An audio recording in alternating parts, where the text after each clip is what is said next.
अगली बड़ी खबर की ओर रुक कर लेते हैं, जो कि बागेश्वर से है, जहां पर बागेश्वर में उपचुनाव होने वाले हैं और इसी के मद्देनजर बीजेपी ने बागेश्वर उपचुनाव की तैयारियां शुरू कर दी है। चंदन रामदास की पत्नी और या फिर बेटे पर अब बीजेपी दांव लगा सकती है, जहां नाम फाइनल करने की बीजेपी ने रणनीति भी तैयार कर ली है। जानकारी के लिए आपको बता दें कि बीजेपी जल्द प्रत्याशी का नाम भी घोषित कर सकती है। तो 5 सितंबर को बागेश्वर में उपचुनाव होना है और इसके मद्देनजर तमाम जो रणनीतियां हैं वो बीजेपी की ओर से बनाई जा रही है। जानकारी के लिए आपको बता दें कि बागेश्वर विधानसभा सीट चंदन रामदास के निधन होने के बाद में ये सीट खाली हो गई थी। अब ऐसे में 5 सितंबर को उपचुनाव होगा, जिस पर ये अब बीजेपी तय करेगी कि आखिर उस सीट से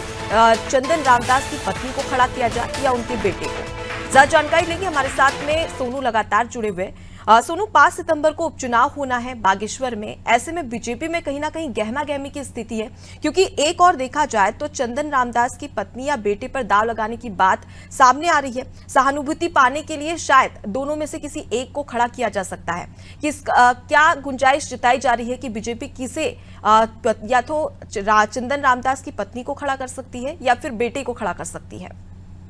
देखिए, बीजेपी करीबन 2 महीने से लगातार इस चुनाव की तैयारी में जो है वो जुटी हुई है और अब प्रयास कर रही है कि भावनात्मक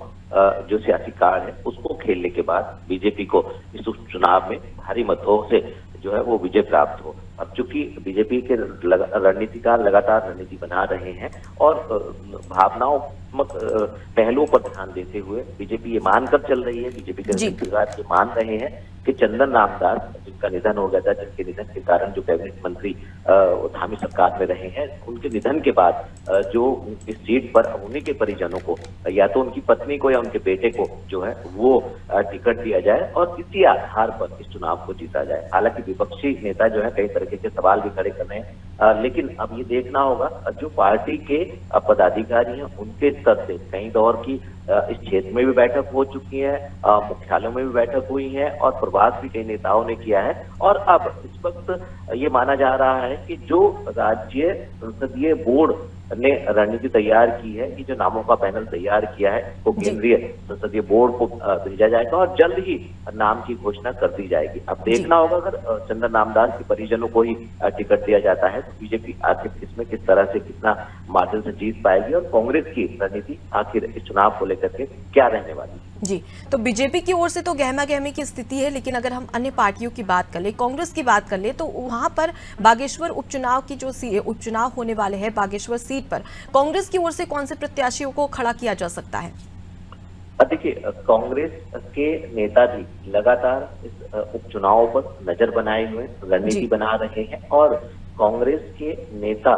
खास तौर से सरकार की तमाम जन कल्याणकारी योजनाओं और इसके साथ साथ विकास की योजनाओं को लेकर के अपनी रणनीति तैयार कर रहे हैं और कांग्रेस भी अपने इस क्षेत्र के दिग्गज नेता को चुनाव में उतारने की रणनीति बना रही है। क्योंकि 5 सितंबर को चुनाव होना है, लिहाजा